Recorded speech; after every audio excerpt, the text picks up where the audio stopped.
This is Low Carb Mom, your weekly support resource for maintaining a keto or low carb lifestyle. I keep you on track with a tip, low carb resources, and usually a meal plan for the next 7 days. Not this week though, because it's Christmas. Use this resource to stay focused, motivated, and inspired in your low-carb lifestyle. My name is Elizabeth, and let's face it, Christmas is exhausting for everyone, but it's especially exhausting for anyone responsible for bringing it to life, for making it happen, the annual miracle of things and food that you can probably only have once a year. I knew this before, but I'm especially in tune with it this year, the year of open heart surgery, when every single thing was painful and exhausting, and I became a walking, talking to-do list for everyone else in my family.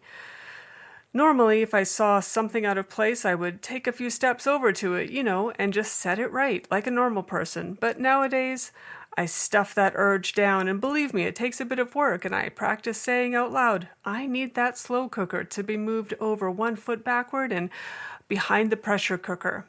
In my mind, I'm calling it off-boarding or offloading, and everyone can get on board with this. Of course, this means that what looks to me like offloading looks to others like onboarding or recruiting or even nagging, but I hold that it's just relevant and timely information that is useful to the household while being impossible to ascribe to me in my current and foreseeable state of body. Physical state of being. Although I'm recovered enough now that I'm proud to say I've earned my certificate of certification from cardiac rehab, which is printed. I printed it out and I hung it on the middle of the fridge. Actually, I didn't hang it there. Jason did, which means everybody's proud of me for having graduated from rehab. I still tire out very quickly, though, doing normal things like just walking around and moving my arms. You'd be surprised how many muscles are involved in wiping the kitchen table down. Just dusting actually does take a lot of effort and tires your chest out in ways you didn't expect, especially if the muscles have been, severed just a couple months ago. Regardless, when Christmas comes, we still want that magic of all the remembered and idealized pleasure of those childhood Christmases. We want all the pleasure, but sometimes creating that Kincaid scene in the middle of our living rooms can actually bring us considerable and real pain. I wouldn't do this unless I genuinely loved Christmas and everything wonderful about it, and I really wanted to create it and gift it out to all the world, or at least to my immediate family, who deserve nothing less, obviously. But in the name of self-preservation and sanity, let's just pause and take note of some of the ways that Christmas hurts us. Christmas, number one, is a lot of physical work. You probably don't think about this a lot, but for example, let's just cast a wide net and think of the physical work that's involved. You drive around shopping. I mean, even if you are ordering a lot online, you still have to drive around doing some of the shopping. You're keeping secrets. You're hiding things in hard-to-reach places in your home. These places are high up. They're down low. They're around the corner and out of the way. Before the big day, the house and especially the bathrooms and the kitchen need to be thoroughly cleaned. Whatever your kitchen task list is, you're probably overlooking just how much physical labor is involved in getting that task list completed. Secondly, Christmas is expensive, which is a kind of pain in itself. The outfits. Think of all of the things, not just the gifts that people want, that you want to get for people.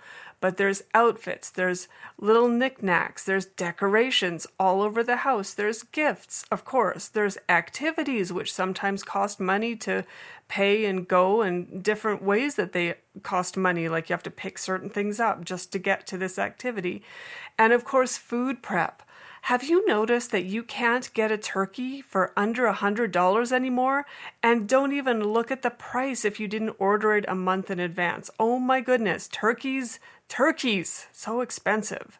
And you have to get a turkey. Well, I guess you don't. You could get a ham, you could get beef, but it's still going to run you over $100 for a meal if you're serving, say, like 8 or 10 if you're having people over. Yeah, it's expensive. Christmas is emotional. This can be good, but it can also be pain. Expectations are high, and everyone is about to get kind of disappointed because of the high idealism of the moment. The reality cannot match the remembrance of a magical Christmas that didn't ever really happen. Everyone is going to have to be happy with what they get. They're going to have to get what they get and don't be upset. And that can be hard to watch when you really tried hard to get the right things, but you inevitably missed the mark.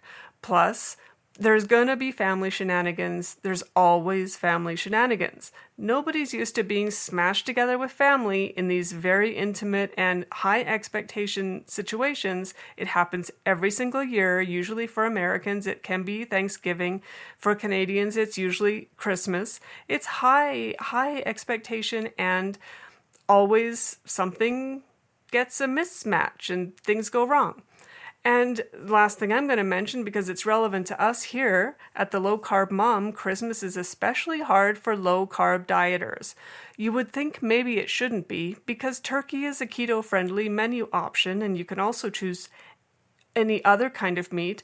But then your neighbor turns out to be an at-home mom who's actually a pastry goddess, and she's kind of bored, and she likes to make things for special occasions, including Christmas and other events, but Christmas is a big one. And then she leaves boxes of these homemade delicacies, which are fantastically amazing, on your doorstep. And wouldn't you be kind of silly not to enjoy some of those delicacies? I mean, they're not your everyday things. Plus, in that sticky memory of a Kincaid Christmas, there's a Christmas pudding on the table and a loving family in the background singing "Oh Christmas Tree." So there goes that carb count. We all want the joy of Christmas, but in trying to achieve it, we can cause an extraordinary amount of pain. Like, there's pain that's ordinary. We know that what we have to normally deal with, but this is like extra. I don't want to just say extraordinary. It's not like it's a vast amount, but it's more than what is ordinary. And we don't feel like it's easy to avoid it. So I have a few strategies, and I think that let's all agree to acknowledge that our desire to create the best possible Christmas is real. It's a real desire, but simultaneously we need to guard against and mitigate some of the known burdens that high expectations can bring. How to do a low-carb Christmas. Let's think about this. If you're practicing a low-carb lifestyle, you might have noticed that some of your previously normal foods, like breads and cakes, all of those high-carb things, and especially if you go higher carb or like higher impact, like chips or I don't know, candies, chocolates, things like that, they have a different impact on your system now. Let's say if you were like, hey, what does this Terry's chocolate orange taste like this year? It would be a mistake to say, I'll just do a normal Christmas and then go low carb again in the new year, because what was normal to you last year will not taste the same. That Terry's chocolate orange that you loved before is not going to have the same taste as what you remembered. And that's literally because, in part, well, because your memory's wrong, but also because your system is different and you're actually tasting things differently. So don't be disappointed, be proud of yourself and just notice it, have a little taste, and then move along, because you don't need those things. You can taste them. You don't need to totally avoid them, but you do not need to eat the whole thing, let's just say, or eat it all at once or as fast as you normally would, or maybe you can share it a bit more than you did before. Because if you eat them all like you did before, they're going to make you feel ill, more ill than you did when you weren't low carb. So there's just one thing. And I know this obviously from experience.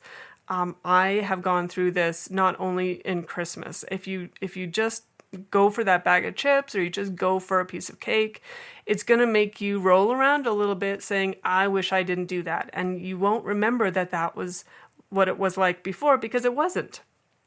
So here's a couple of reasonable paths for the low-carb dieter who is struggling through this season and struggling mentally just even thinking of a plan. Number one, and this one, God bless you if you can do it, just keep keto. If you can, you're awesome. I love you. You're fantastic. I'm not perfect. Okay, but stick to turkey, stick to ham, cheese, sausage, broth. Other low carb options are available to you, like veggies and salads. You can easily fill up your plate. You can have gravy. There's tons of things you can have that are keto, that are low carb, and they should give you that feeling of the season. And you don't need cranberry sauce. And, I guess you can have a tiny little bit of cranberry sauce. It's just, that's not going to keep you keto. So you see what I mean? You take a tiny little taste of the season and all of a sudden you're not perfect, you're not keto, and your system's blown. So I don't take that line of perfection. I think if you can do it and you're fine with it and you're dealing with the pressure, great, that's fantastic. But here's the other road that you can take. Don't beat yourself up over sampling traditional foods. Go for those rich and flavorful options with high impact, like dark chocolate, dark Christmas cake, really the high flavors, and just go for a tiny taste. So instead of going for a large portion, go for a large taste, small portion.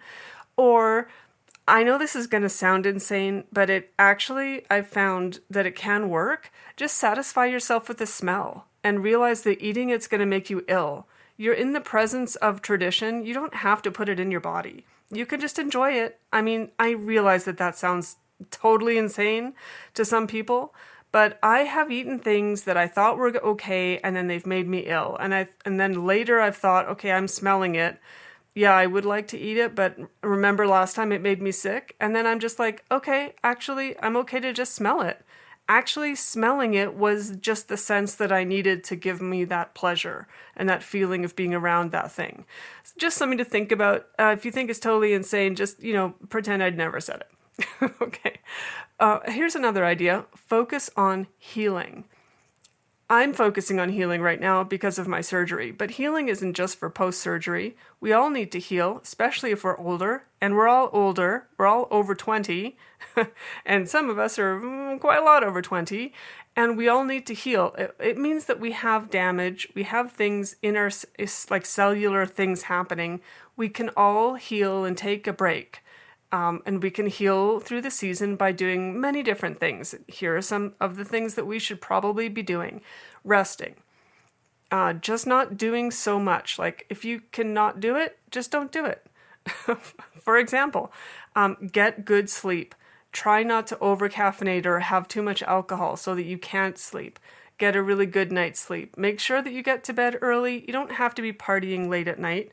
We're not kids. Let's get, what we need for our bodies, for our brains.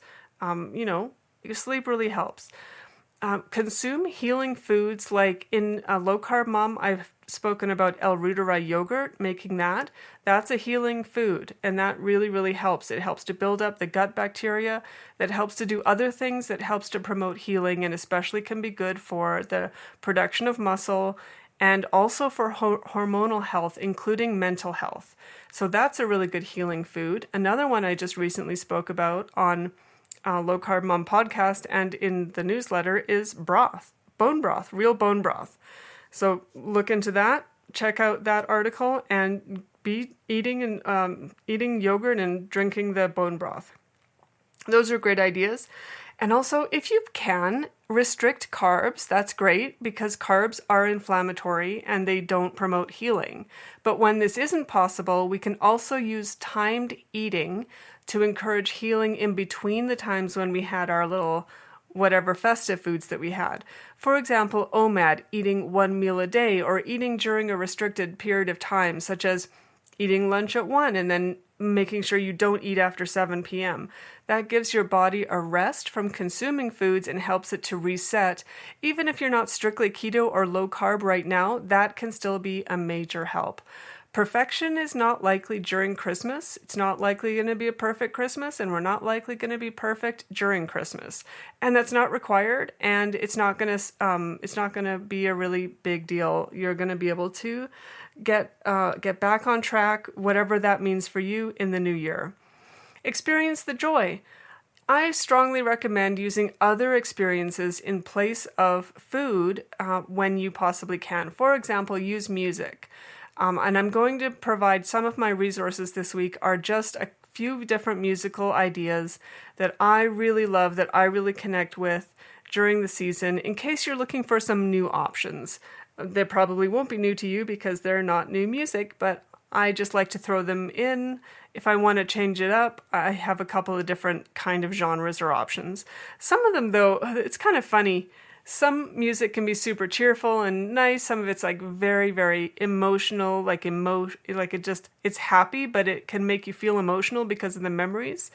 And some of it, I just really enjoy the music. Like there's some Sting and there's some Sarah McLachlan in there. I just really like it. And then there's other music that is downright can be a little bit sad. And that you'll find that on like an Irish playlist. And I guess that's just Ireland for you. But I still really kind of enjoy putting that on and just having that going some of the time. I find this just like helps with the joy. I just think put on some music, enjoy music, consume other things besides food. And besides, products that you're just having to spend money on all the time.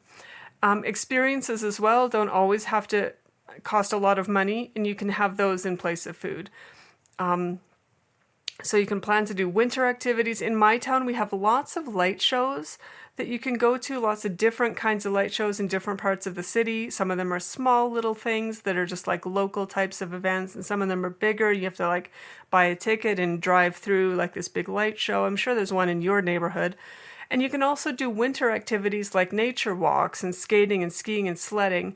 These are all things I'm missing out on this year because I'm tired and my chest hurts. So I'm just going to think about those things and walk my dog around the block, and that's fine. I am having fun, though, going through some snow. I'm actually pushing myself a little harder, going through some of those mounds of snow in a big field that nobody's gone through yet. And actually the snow is getting in my boots a little bit and giving me ideas for other things that I might want for Christmas this year, like fancier boots that go up a little higher, because that would be good. So things like this, I don't know, give you a little bit of joy. I'm talking about walking through the snow with my dog, not so much the buying of the shoes, although I am very excited to maybe have some shoes that'll be able to let me go through the snow without the snow getting down into my socks. That would be highly appreciated. So those are sort of my ideas. Oh, I did find a really neat resource this week, and you can find a link to it on lowcarbmom.ca. It's the book, The Big Fat Surprise, Why Butter, Meat, and Cheese Belong in a Healthy Diet. You've probably heard of it, by Nina, I can't pronounce her last name, to Colts maybe?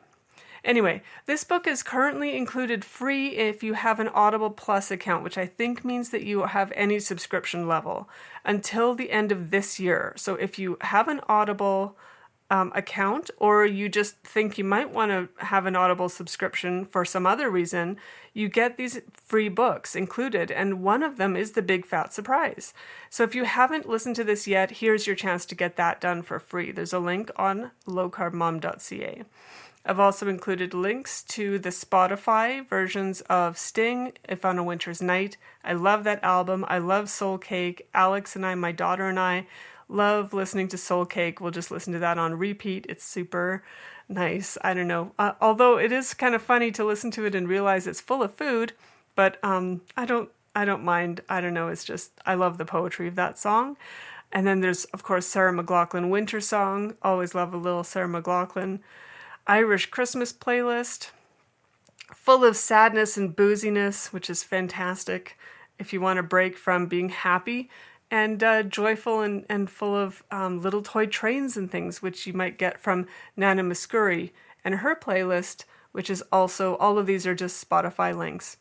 So I hope that you will enjoy some of those things. I have not put on a meal plan for this week, but there are lots of recipes on Low Carb Mom. If you find that there's recipes on there that you can't have access to, please just let me know that you want to see them. I have tried to unlock some of them. I can't mass unlock all of them, and some of them have become locked, and that's not my intention. So just let me know, hey Liz, let me have access to the meatballs or whatever it is that you want, and I will open that to you, because that's not fair if it's not open to you for now at least. I want you to have access to that. So recipes will be available there at lowcarbmom.ca.